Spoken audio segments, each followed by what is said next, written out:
Hi guys, J. Vince Vlog. Busy yung batang kasama ko.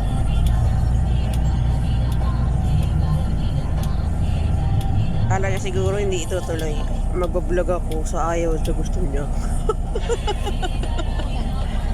Busy, tingnan niyo. Nasa bus kami ngayon. Pauwi na. Nakakantok dun sa ospital. Grabe, daming tao. Grabe, alas 5 na. Alas 5 kami nagising. Tapos number 118 ang number. Tapos pagbalik namin, panay tawag sa amin. Naligaw-ligaw kami sa Robinson bago kami nakarating ulit sa pila.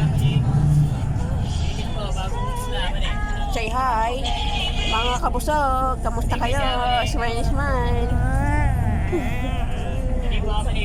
Oh, kala ko ba gusto mo mag-vlog? Tara, vlog tayo. Oh. Smile, kuya. Say hi sa followers. New followers, subscribe lang tayo. Dali! Oh. Napakagwapo mo. Sayang ang mga ganitong mukha. Oh. Pang model yan. Oh. Tuwan-tuwa. Oh, diba? I-carry mo yung pagbablog mo. Ako na yung magbablog para sa'yo. Sa uulitin. Let's go!